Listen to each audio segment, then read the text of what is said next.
Muito obrigada, Rosarinho Melancia, por ter aceitado participar no podcast E se Falássemos da Europa. Hoje vamos falar do Centro Solvit, da Rede Europeia Solvit. E a Rosarinho é, digamos, a responsável em Portugal pelo Centro Solvit em Portugal. Mas para iniciarmos a nossa conversa, gostaria que nos explicasse o que é a Rede Solvit. Eu é que agradeço o ter-me convidado, fico muito honrada com o seu convite e é sempre bom, é sempre um prazer para mim falar do Solvit, porque eu trabalho no Centro Solvit há 20 anos, aliás sou a mais antiga funcionária da rede de todos os centros do Espaço Económico Europeu. O Solvit foi criado em 2002 porque, a certa altura, um funcionário da Comissão, um senhor holandês chamado Gerrit de Graaf, chegou à conclusão que era preciso pôr no terreno um instrumento que ajudasse os cidadãos e as empresas em tempo, porque não podem esperar 5 anos para ir para o Tribunal de Justiça, a resolver problemas quando são confrontados com um obstáculo à livre circulação por parte de um outro Estado-membro. Ou seja, isto é sempre numa ótica cross-border, de um português, de um cidadão português ou de uma empresa portuguesa que quer fazer negócios ou quer ir viver ou trabalhar ou estudar para um outro Estado-membro, e também tratamos de casos de cidadãos dos outros Estados-membros e dos 3 países do Espaço Económico Europeu, a Islândia, a Noruega e Liechtenstein, que queiram vir para Portugal, fazer negócios, trabalhar, estudar e encontrem aqui obstáculos com um organismo da administração pública. Portanto, para um caso ser Solvit, tem que haver uma administração pública, um organismo público do Espaço Económico Europeu que alegadamente tenha aplicado ou esteja a criar obstáculos injustificados, esteja a aplicar mal as regras da livre circulação, tem que haver 2 Estados envolvidos e o problema não pode já ter sido sujeito ou estar em tribunal, etc. Há muitos cidadãos que às vezes acham que nós vamos poder revogar uma sentença do tribunal, ora isso é absolutamente impensável. Portanto, nós somos o primeiro patamar, somos uma rede amigável, gratuita. Os funcionários do Solvit estão sediados nas diversas administrações públicas do seu país, que trabalham em parceria de forma muito cooperante e muito europeia, ou seja, o que nos importa a nós não é defender o nosso Estado-membro ou as nossas autoridades, o que nos importa a nós é descobrir realmente que regras é que se aplicam àquela situação e verificar se as regras estiverem a ser mal aplicadas, que então seja apresentado ou que a autoridade pública mude o seu procedimento no sentido de conferir a esse cidadão, a essas empresas, os direitos que o mercado único lhes confere. Pois, portanto, estamos a falar exatamente do bom funcionamento do mercado único no terreno. Exatamente. Mas o que a Rosarinho estava a dizer é que se procura resolver problemas de portugueses ou de empresas portuguesas na relação com outros Estados-membros, sim, ou de pessoas de outros Estados-membros, empresas de outros Estados-membros, na sua relação com Portugal. Isto significa que a Rosarinho não trabalha sozinha. Portanto, tem que trabalhar com os seus homólogos, com os seus congêneres, no outro Estado-membro ou nos outros Estados-membros que estão, digamos, envolvidos no problema. Exatamente. Os centros Solvit têm dois capítulos diferentes, que é os casos que os outros Estados-membros põem contra nós, eu digo contra entre aspas porque a rede é amigável, ou seja, é um cidadão norueguês ou francês, italiano ou esloveno que encontra um problema em Portugal. E aí nós atuamos.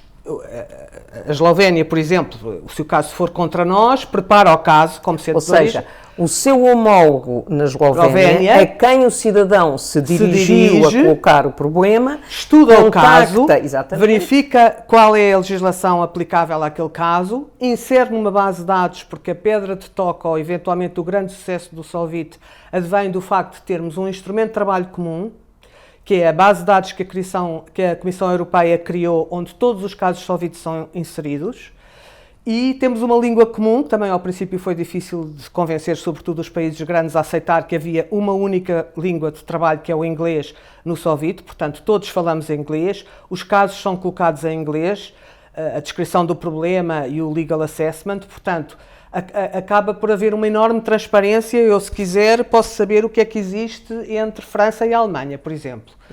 Portanto, para retomar o que eu estava a dizer, se for a Noruega a inserir um caso contra nós, a Noruega estudou o caso, verificou a compatibilidade, faz a descrição do problema, pede os documentos relevantes e insere o caso na base de dados. E eu, Centro Solvit de Portugal, tenho que aceitar o caso e contactar a autoridade objeto de queixa, que será portuguesa. Portanto, aí nós estamos a atuar como centro responsável. E a autoridade portuguesa, com quem também temos imensos contactos, porque temos muitos pontos de contactos na Administração Pública Nacional, todos eles, regra geral, muito cooperantes e pessoas muito competentes e com muito espírito de resolver e de solucionar e de dizer enganei-me, vamos fazer de outra maneira. Aí a Administração Pública Portuguesa diz, sim senhor, enganei-me, ou então não me enganei, porque isto, porque se aplica o artigo tal, do regulamento tal ou da diretiva. Portanto, os casos e há um depois, fundamento. Há um fundamento Para a decisão. E, portanto, nós introduzimos a solução ou a clarificação na base de dados e, por sua vez, a Islândia, neste caso, aceita. Aceita e comunica ao cidadão nacional que o caso foi encerrado. Portanto, todos os centros atuam ou como centro de origem, regra geral, se for um cidadão português com um problema em França, eu serei centro de origem. Explica-nos, dê-nos um exemplo concreto de como é que um cidadão português que tem, por exemplo, um problema com a administração pública francesa, como é que o cidadão deve fazer? Um cidadão, é sempre muito importante perceber que para um caso ser solvido tem que haver um elemento transfronteiriço. Um português com um problema em Portugal não é para nós, a não ser que o problema advenha do facto de vir da Dinamarca, por exemplo. Os casos que nós temos mais de longe e o organismo português que é mais sacrificado em termos de solvito é o Centro Nacional de Pensões. Há muitos problemas de pensões, de coordenação dos sistemas de segurança social, de pessoas que trabalharam em 2 Estados-membros, às vezes em 3 ou mais, e quando chegam à idade de reforma, os organismos de segurança social dos países onde trabalhou têm que se coordenar para chegar à conclusão de qual é a reforma que cada um vai pagar. E isso muitas vezes são processos muito demorosos, que vai receber e que cada um dos países vai pagar. Certo. Pronto. E, portanto, isso é de longe, o tema com o qual nós lidamos mais é de longe segurança social. Portanto, um cidadão português que tenha trabalhado, e de longe também com França. França é o Estado-membro, 50% dos casos que nós inserimos na base de dados são contra a França. E o Solvit de França tem Mas pelo peso da comunidade portuguesa em França? Tem a ver com o peso da comunidade portuguesa e julgo eu também com o facto de ter havido imensos portugueses que emigraram para a França e que agora estão velhinhos, voltaram para Portugal, estão na idade de atingir já atingiram a idade de reforma e querem adicionar o tempo de trabalho que tiveram em França, como é normal, não é?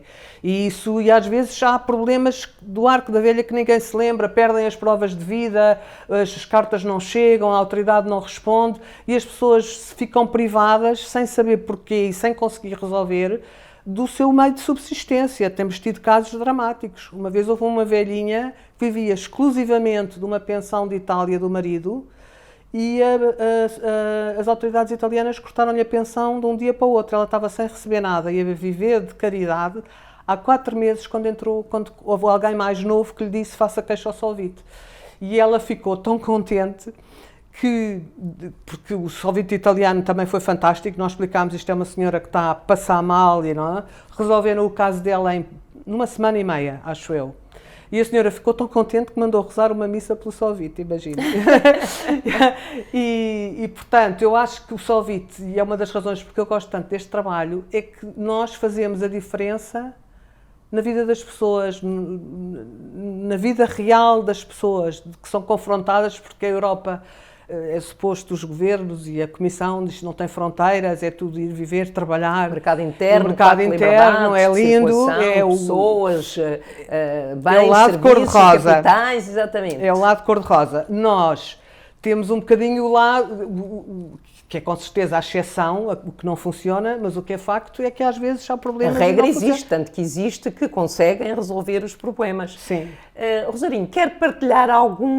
alguns dos casos que lhe deram particularmente, diria, satisfação pela capacidade de os ter resolvido?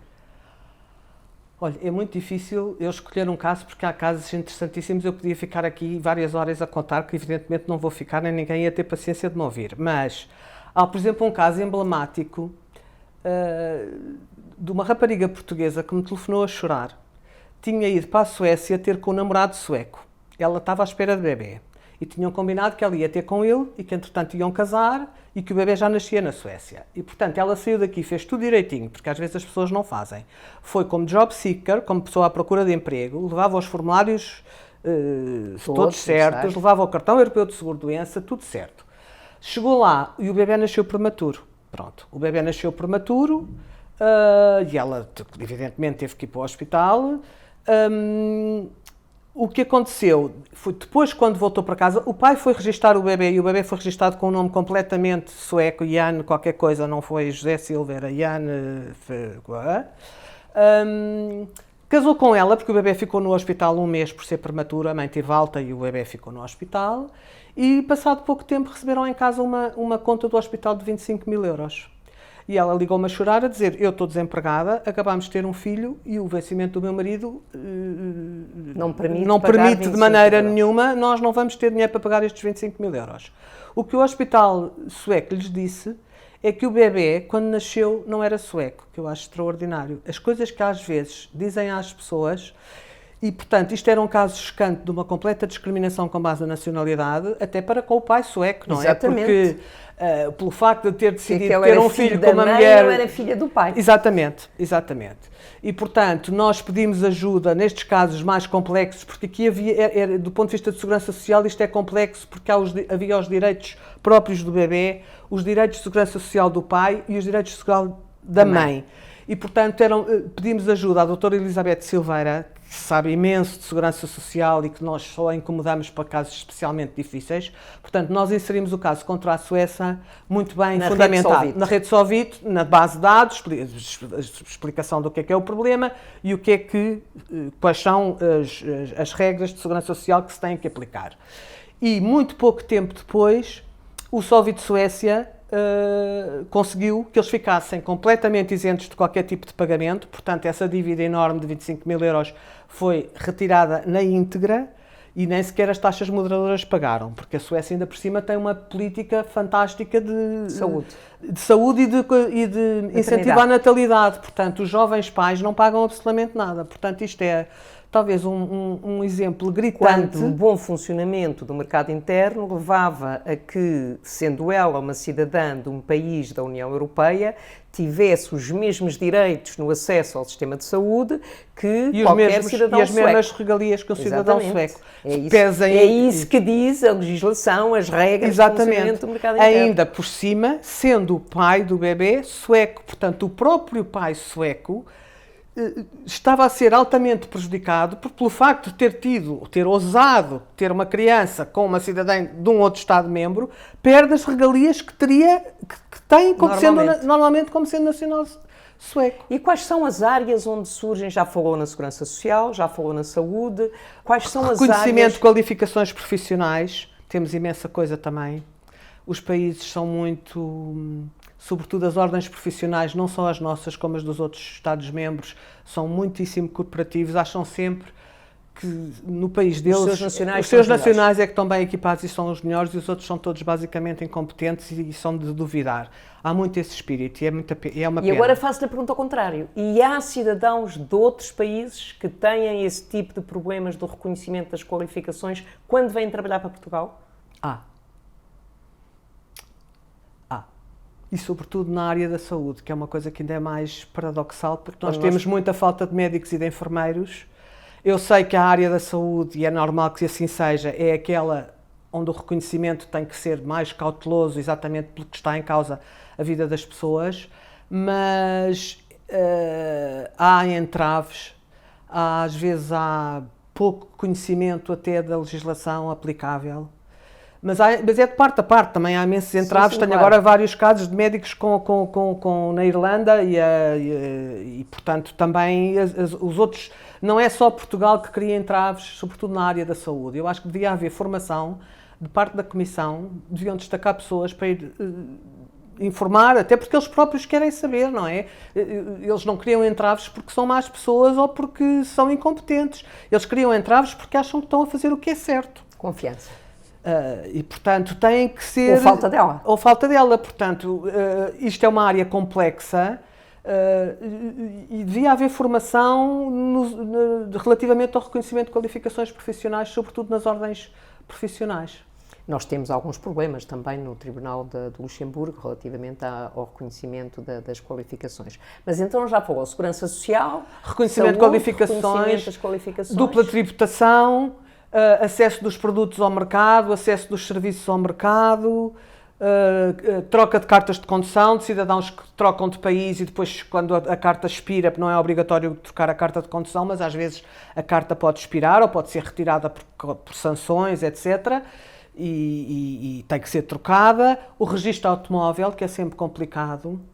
Temos o registro automóvel em Portugal, é onde temos 2 exemplos de casos que começaram no Solvit, passaram para processo de infração e acabaram no tribunal. Eu lembro-me nos primeiros anos do Solvit de até perguntar à minha diretora de serviços, dizer, olha, qualquer dia vai-me despedir porque eu todos os dias mando cidadãos fazer queixa à Comissão Europeia. E tinha a ver com o registro automóvel e com o pagamento de imposto automóvel, porque quando alguém queria mudar-se de um outro Estado-membro, em Portugal, e Portugal tem o direito de fazer isso, os automóveis são muito taxados, têm impostos muito elevados, eram obrigados, traziam o carro, que era deles há mais de 6 meses, etc., e tinham que pagar um imposto automóvel que é altíssimo, é quase 1/3 do valor dos carros. E isso depois o Tribunal de Justiça considerou que era um entrave, mas ao fim de anos, não é? Demorou quase 10 anos. Isso não foi um caso Solvit puro e duro. Não, isso não foi nada um caso Solvit. Isto é um exemplo extremo do que aquilo que pode começar de uma forma muito informal, no Solvit não é resolvido e pode chegar ao Tribunal de Justiça, mas para isso demora 10 anos quase, não é? Por isso é que é muito desejável que os casos... Rosarinho, há uma situação também, eu até me lembro de algumas, em que o facto de se ter resolvido um problema concreto cria norma, digamos. Isso são os que nós chamamos os Solvit Plus. Também tenho vários que gosto imenso. Exato. Aliás, o primeiro Solvit Plus de toda a rede do EE foi Portugal que o conseguiu. Eu sei, por isso é que estou a pedir-lhe. E gostámos muito. Tem a ver até com um tema que é sempre muito popular, com o tempo de contagem de serviço de professores. Ou seja, a nossa legislação nacional, à data, este caso é muito antigo, não sei se é de 2004, mas nunca mais me esqueci dele, até porque isso representava um problema muito grande para as pessoas. Ou seja, o tempo de serviço, uma educadora de infância, que era o caso, que trabalhou 10 anos na Dinamarca, com um curso português, foi para lá, casou com um dinamarquês, com um curso de educadora de infância português. Os dinamarqueses fizeram tudo certinho. Reconheceram-lhe as qualificações, ela aprendeu dinamarquês e trabalhou lá 10 anos em câmaras municipais, nas creches de 2 câmaras municipais. Quando voltou para Portugal, ao fim de 10 anos, conseguiu convencer o marido dinamarquês a voltar para Portugal, veio com os filhos, etc. E o Ministério da Educação não lhe reconheceu o tempo de serviço da Dinamarca e ela foi colocada nos Açores. E o marido dinamarquês e as crianças ficaram sozinhos no Alentejo. Isto criou um problema brutal. O Ministério da Educação, na altura com quem falámos, foram muito receptivos e é evidente que para mudar um decreto-lei ou uma lei, não me lembro exatamente o que era, demorou tempo, mas o que é facto é que foi graças a esse caso Solvit que se hoje, até muitos professores que vêm para Portugal trabalhar, o tempo de serviço é contado, ou seja, uma pessoa com 10 anos de experiência ou com 20 anos de experiência não pode ser colocado no início da lista como se fosse um recém-licenciado e não ter todas as benesses que a antiguidade dá, não é? E, portanto, isso era um entrave à livre circulação grave que se resolveu. Era contado o tempo de serviço dos professores de português, isso era. Mas, colocados pelo Ministério da Educação, mas apenas esse. Como entidade empregadora? Como entidade empregadora, o Ministério fazia isso. Temos também, por exemplo, os guias turísticos eslovenos, depois da entrada da Eslovénia para a UE em 2004, vinham caminhonetes de turistas eslovenos, às vezes vinham 3, e iam, por exemplo, visitar os Jerónimos. Eles traziam um guia turístico esloveno, que tinha estudado e que sabia, etc. Chegavam lá, eram multados, porque havia uma legislação ou regras nacionais que dizia que em monumentos nacionais apenas guias portugueses podem trabalhar. Ora, isto é um entrave à livre prestação de serviços em toda a linha. Pode haver um guia esloveno com um doutoramento em monumentos portugueses e saber imenso. E pode haver uma discriminação em função da nacionalidade e é um entrave inacreditável à livre prestação de serviços. Mas, Rosarinho, portanto, o trabalho também se mudou. Quem ouvir esses exemplos todos, até parece que há umas equipas imensas em todos os Estados-membros. Quando, de facto, há umas equipas muito pequenas, e eu sei o trabalho que a Rosarinho tem feito, mas há uma enorme colaboração entre as equipas dos diferentes Estados-membros. Portanto, como disse, cada problema tem que ter pelo menos 2 Estados-membros associados e é muito interessante que as soluções que são encontradas são partilhadas com os centros dos outros Estados-membros e ficam como exemplares. Ou seja, quando surge uma situação semelhante, têm ali, digamos, já, eu diria, a receita para ser... São os exemplos de boas práticas, como diz a Comissão. Exatamente. Sim. Agora, qual é o futuro da rede Solvit? O futuro da rede Solvit, eu julgo que a rede Solvit já se conseguiu implantar, funciona há 20 anos, do ponto de vista nos Estados-membros e na Comissão. Agora, há um grande debate sobre se a rede Solvit devia ou não passar a ter um instrumento mais forte do ponto de vista legal. E há também um grande problema, sobretudo em alguns Estados-membros, os centros Solvit terem muito pouca gente, ou seja... E há um outro problema que é, eu estou completamente convicta que os casos que nós tratamos é a ponta do iceberg, porque a maior parte das pessoas não sabe que os centros Solvit existem. Portanto, os centros Solvit têm 2, 3, 4, 5 pessoas, não têm mais, não é? E, portanto, é complicado no universo, com certeza, e na quantidade de cidadãos que a Europa tem no tipo de problemas que podem existir, é óbvio que não nos chegam, com certeza, os casos... Ou seja, há muitas pessoas que precisavam de ajuda e que precisavam de ser apoiadas pelos centros Solvit que não sabem o que a rede existe. Exato, era isso que eu ia dizer. As pessoas não conhecem que existe. Exatamente. E quando a Rosarinho fala nos centros Solvit, existe um centro em cada país. Um centro em cada país, nas capitais. Em cada país, nas capitais, que colaboram. Com 2, 3 pessoas. Si, exatamente, e que partilham soluções, porque normalmente, e o que é muito interessante nos centros Solvit, nesta rede, é que são serviços que são prestados diretamente aos cidadãos. Claramente.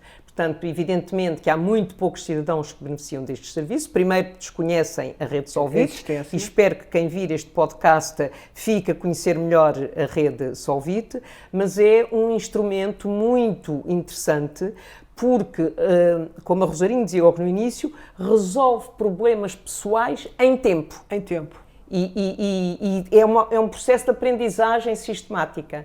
No sentido há sempre coisas novas. O nosso trabalho nunca é monótono, porque eu às vezes até digo às minhas colegas mais novas, eu acho que já vi tudo, ao fim de 20 anos de trabalhar no Solvit, não, mas nunca deixo de me surpreender com as coisas inacreditáveis que podem acontecer por essa Europa fora. É verdade. E que as coisas também um bocado inacreditáveis que as autoridades públicas conseguem fazer às pessoas por desconhecimento.